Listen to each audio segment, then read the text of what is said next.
नमस्कार। आज हम पड़ताल कर रहे हैं मुंशी प्रेमचंद की एक बहुत ही मशहूर कहानी नमक का दरोगा की। जी, एक कालजयी कहानी। हाँ, हमारे पास इस कहानी का सार है और हम कोशिश करेंगे कि इसकी अलग अलग परतों को खोलें और देखें कि आज के समय में ये हमें क्या सिखा सकती है। तो कहानी के जो मुख्य पात्र है वो है मुंशी वंशीधर।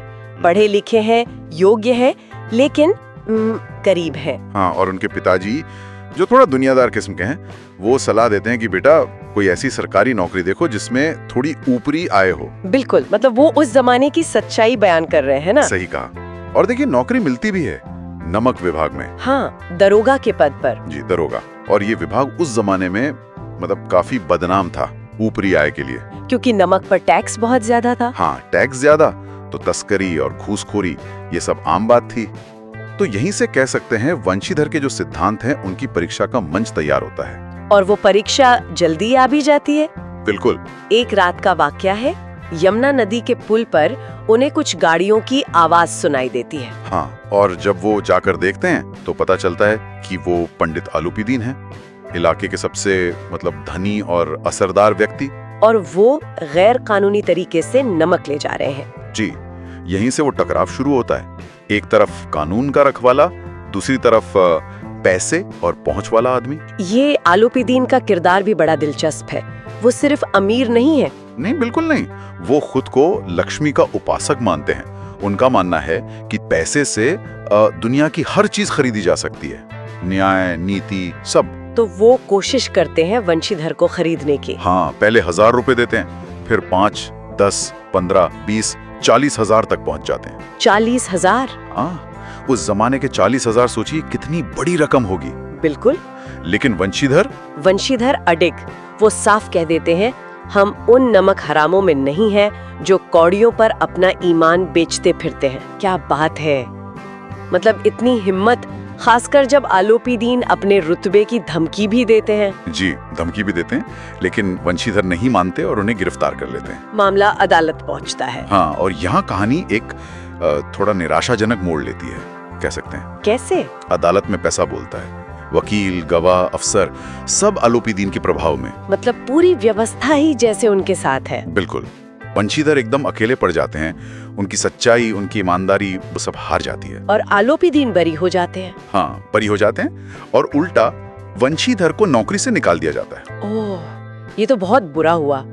यहाँ तो लगता है कि जैसे ईमानदारी की कोई कद्र ही नहीं। हाँ, पहली नजर में तो यही लगता है। प्रेमचंद शायद यही दिखा रहे हैं कि व्यवस्था कितनी भ्रष्ट हो सकती है। लेकिन कहानी यहाँ खत्म नहीं होती है ना? नहीं, बिल्कुल नहीं। यही तो असली मोड़ है जो इस कहानी को इतना खास बनाता है। क्या होता है फिर? कुछ समय बीतता है और एक दिन पंडित आलूपीदीन खुद वंशीधर के घर पहुंचते हैं। आलूपीदीन वंशीधर के घर? क्यों?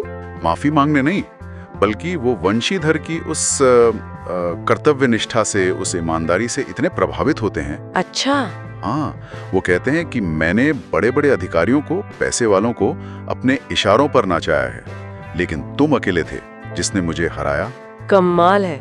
और फिर वो वंशीधर को अपनी पूरी जायदाद का स्थायी मैनेजर बनाने का प्रस्ताव रखते हैं। मैनेजर मतलब उनकी पिछली नौकरी से कहीं ज्यादा बड़ा पद। हाँ, बहुत बड़ा, ज्यादा वेतन, ज्यादा इज्जत, सब कुछ। तो इस कहानी से हम क्या समझें, मतलब क्या सीख मिलती है? देखिए, एक तो सीधा सीधा यही कि ईमानदारी की आखिर में जीत होती है, भले ही देर से हो या किसी अप्रत्याशित तरीके से। हाँ, वंशीधर को सजा नहीं मिली बल्कि इनाम मिला, सम्मान मिला। बिल्कुल। और दूसरी बात यह कि सच्ची ईमानदारी में इतनी ताकत होती है कि वो किसी के भी, यहाँ तक कि आलूपीदीन जैसे व्यक्ति के नजरिए को भी बदल सकती है। ये बात तो है।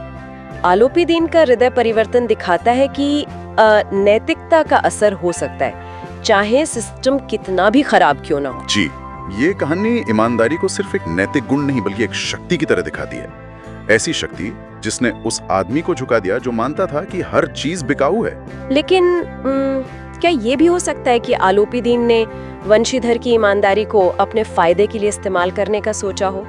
एक ईमानदार मैनेजर तो उनके लिए भी अच्छा था। हाँ, ये भी एक पहलू है सोचने का। क्या ये सिर्फ प्रशंसा थी या एक चतुर चाल? प्रेमचंद ने इसे खुला छोड़ा है शायद। और ये हमें आज के बारे में सोचने पर मजबूर करता है। आज शायद रिश्वतखोरी या भ्रष्टाचार के तरीके बदल गए हों, दबाव अलग तरह के हों। बिल्कुल, दबाव शायद ज्यादा महीन हो गया। तो सवाल ये है कि क्या आज के जमाने में ऐसी बिना डरे अपने कर्तव्य पर टिके रहना मुमकिन है? और अगर है तो क्या उसे पहचान और सम्मान मिलेगा? और कहां से मिलेगा?